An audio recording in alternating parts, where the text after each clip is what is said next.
What's good, YouTube? It's your boy Makai back in the building. Feel me? Now, today we have another reaction video. It's gonna be about the Dream Team versus the Redeem Team. I seen that the Olympics, the USA just won the gold medal. Congratulations. So I thought we should do a video on something of that nature. The Redeem Team versus the Dream Team. Who is better? My opinion is the Dream Team. I want y'all to let me know in the comments section. Hopefully this video is going to explain why. But if you guys enjoy what I'm doing, make sure you like, comment, and subscribe. We're trying to hit 2,000 subs, and let's go ahead and get into it.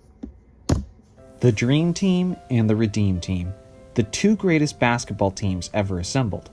Both teams were I low-key disagree. I think, in my personal opinion, the 2012 team would have beaten the Redeem Team. That's just me, though. With Hall of Famers and driven with motivation. When the 1992 Dream Team was assembled, it marked the first time in U.S. Olympic history that the USA team would be represented by NBA players. They were coming off of the 1988 Olympics, in which the USA team only managed a bronze medal. Oh, and remember this, the 1988 team, the 4 years before that, the 84 team, they won a gold medal. Remember that. Professional Olympians were ready to dominate the rest of the world as basically the Avengers of the basketball universe, and dominate is exactly what they did. On their way to the gold medal, the US crushed every single opponent by at least 32 points. At the time, they were without question the greatest basketball team ever assembled. As the years have gone on, the game has become an obsession on a more global scale, and the rest of the world has been improving on its abilities. This was never more evident than in the 2004 Olympics, when the USA men's basketball team only managed a bronze medal as Argentina secured the gold. This motivated the men's US program to have a new level of focus and determination heading into the 2008 Olympics. Coach Mike Krzyzewski stepped in, and the world's best players joined together to form the Redeem Team. The Redeem Team steamrolled the competition on their way to the gold, winning their games by an average disparity of 28 points. Hey, they almost lost that gold medal game, though, by the way. And the only reason why they won was because of Kobe Bryant in that gold medal game. Both USA teams destroyed the competition, and never before or since has there been teams assembled as powerful as these two squads. On the Dream Team was Michael Jordan, Larry Bird, Magic Johnson, Scottie Pippen, Clyde Drexler, Charles Barkley, David Robinson, Patrick Ewing, Chris Mullin, Karl Malone, and John Stockton. 11 Hall of Famers, right? It's 11. 11 Hall of Famers? Because I know Christian Laettner in the Hall of Famer. I don't think Chris Mullin is a Hall of Famer either. Technically, Christian Laettner was on the team too, but he won't be much of a determining factor. On the Redeem Team was Kobe Bryant, LeBron James, Dwayne Wade, Carmelo Anthony, Dwight Howard, Chris Bosh, Jason Kidd, Chris Paul, Carlos Boozer, Deron Williams, Tayshaun Prince, and Michael Redd. Mike Gorzemba did his own video on this comparison, but in it, he let the NBA 2K simulation be the determining factor. And I hate that. I don't like when people make videos like that. I hate when they use 2K, a video game, a simulation basketball game, to determine stuff like this. That's tacky. I think that's real tacky. In this video, I'll be taking more of an analytical approach, and by the end of this, we'll determine who would win this matchup. We'll be looking at all kinds of different factors, from how the international game is played to the different matchups on the floor.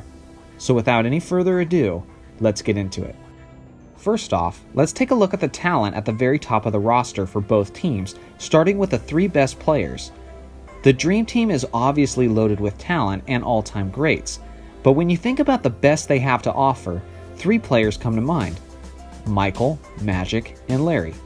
Okay, so I hope he explains this, but I believe that Magic Johnson had retired. And I think Larry Bird wasn't even in the league anymore. I think both of those players weren't even in the league anymore. Michael Jordan, of course, he just got done winning his second championship. But, yeah, those, in theory, those were the three best players on that team. These three were responsible for carrying the NBA throughout the 80s and 90s, and each one of these guys are easily in the top 10 greatest players of all time. With all of that being said, timing is a huge factor in this comparison. At the time the Dream Team was assembled, these three players were not all in the prime of their careers.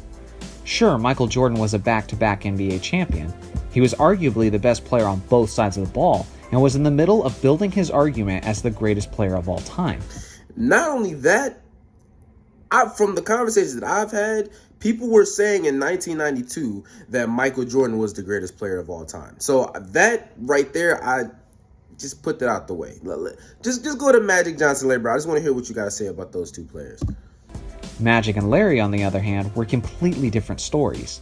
Magic Johnson had already retired from the NBA due to his HIV announcement and had previously missed an entire season of basketball before lacing them up again for the '92 Olympics.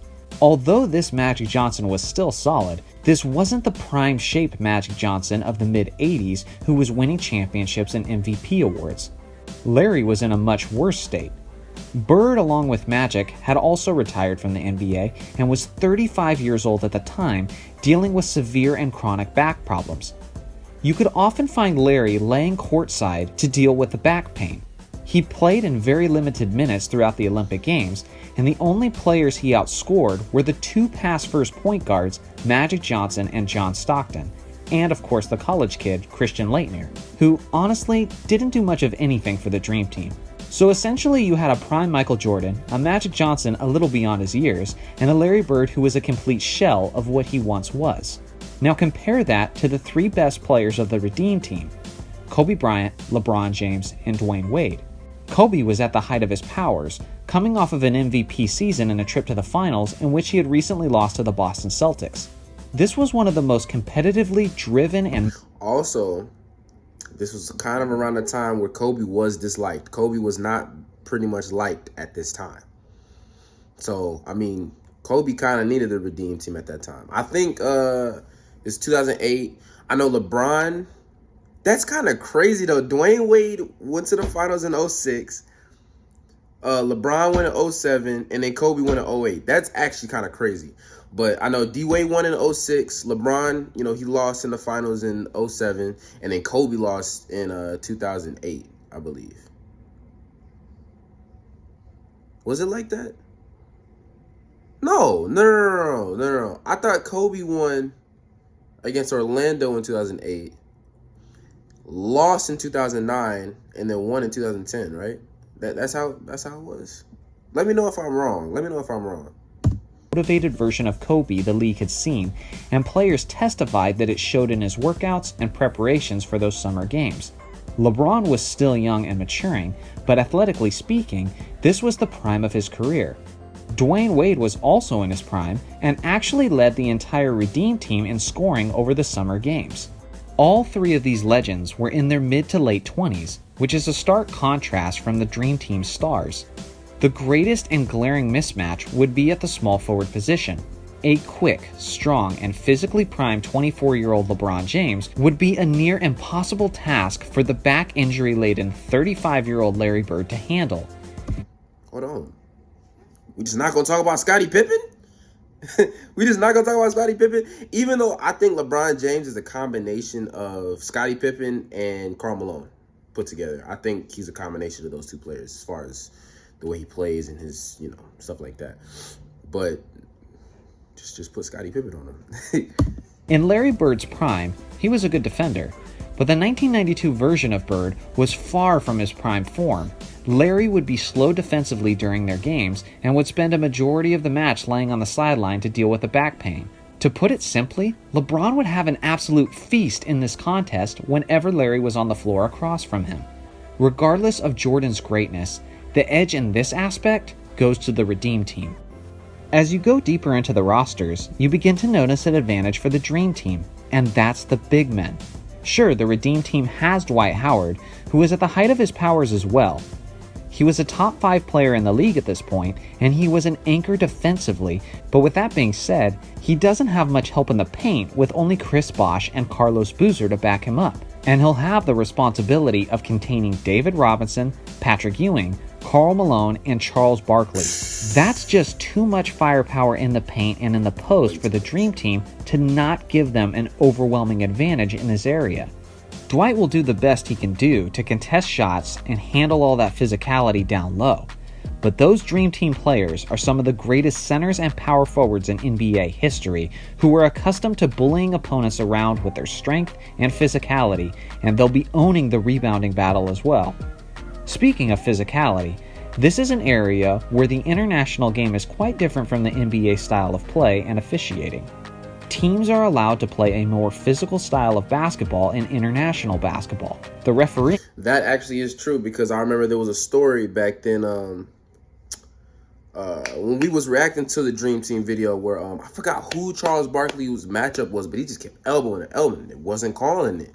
They just let him play, and he got frustrated about it. Is just far more lenient. More contact is allowed and less reach-in fouls are called. Notably, this was a particular advantage that Kobe Bryant used in the 2008 Olympic Games. By the way, Kobe Bryant is one of the dirtiest NBA players I've ever seen in my life, as far as, cheap shots, elbows, fouling without getting called, all that. He's definitely one of the dirtiest players. He just doesn't get that praise because he doesn't get that shine of the light because he's Kobe Bryant, but he's very dirty. Kobe took on the assignment of guarding the opposing best player night in and night out, and he was clearly a frustration to opposing players with his new level of physical intensity being permitted. So since Kobe used this to his advantage, you might think that this is an advantage that works towards the benefit of the Redeem Team, but I actually think this physicality would more strongly benefit the '92 Dream Team. Jordan and Pippen are two of the greatest wing defenders in NBA history. With their strength, length, and giant hands, they would cause all kinds of problems for the Redeem Team. John Stockton was a feisty defensive point guard as well, who is also the all-time leader in steals. He would greatly benefit from the more lenient play as well. Obviously, the Redeem Team could also ramp up their defensive intensity too, but with Jordan and Pippen already suffocating you defensively, the last thing they need is more leniency to rough you up on the perimeter. This is an aspect and advantage that's in favor of the Dream Team. On the other side of the spectrum from the physicality is the perimeter shooting and the three-point revolution that's taken the NBA by storm. But in '08, it wasn't like how it is now, definitely. But I will say that the Redeem Team has way better shooting ability than the Dream Team. The 2008 team was better at the three ball, which matters significantly, especially when you consider that the three-point line is closer in international play. In the Olympic Games, the three-point line is only 20 feet 6 inches away from the basket. That's closer to college ball distance than the NBA. The NBA is at 22 feet on the corners and 23 feet 9 inches from the top of the arc. The long, inefficient two-point shots are now just close three-pointers in the Olympics, which is why guys like Carmelo Anthony, who aren't typically great three-point shooters, suddenly look like some of the greatest three-point shooters ever in the Olympics. Kobe also becomes a fantastic three-point shooter since he too is a lover of the long two-point jumpers. With shooters like Melo, Kobe, Chris Paul, Michael Redd, and Deron Williams, the Redeem Team has the advantage in this area, but it's not quite as clear as some of you might initially think. The Dream Team have shooters like Chris Mullin, Clyde Drexler, and Larry Bird. And I'm going to say Michael Jordan too, because whenever when they changed the three-point line in the NBA, I don't know what it was, like the distance, but when they changed it, MJ's numbers went up. The whole league's, shooting numbers went up, but Michael Jordan's went up too. So I think since the line would be closer, I think Michael Jordan definitely would have been a better shooter too. Shorter three-point line also makes Michael Jordan a viable three-point option as well. In the '92 Olympics, Jordan and Mullin together actually shot more three-pointers than the rest of the Dream Team combined. So again, although the Redeem Team has an edge on perimeter shooting, the Dream Team can certainly hang. The last aspect I'll touch on is the overall depth for each team and how the second units match up. Based on health and talent, you're likely looking at a Dream Team starting lineup of Magic, Jordan, Pippen, Barkley, and Robinson going up against Chris Paul, Kobe, LeBron, Carmelo, and Dwight Howard. That's a pretty solid 5-on-5, But once players rest and the rotation players come in, that's where the depth of the Dream Team begins to become overwhelming. The Dream Team's second unit looks like John Stockton, Clyde Drexler, Larry Bird, Karl Malone, and Patrick Ewing. That's their freaking bench mob. That second group has defense, experience, shooting, IQ, and rebounding. They really aren't missing much. They would be up against the second unit of Deron Williams, Dwayne Wade, Tayshaun Prince, Carlos Boozer, and Chris Bosh. Other than Wade and maybe Bosh, this second unit would get absolutely destroyed by the Dream Team's second unit. And when Yeah, he got a point there, bro. That second unit. But maybe I need to do my research a little bit about how Larry Bird played in the Olympics. But he was hurt, but I don't know how well he played during the Olympics.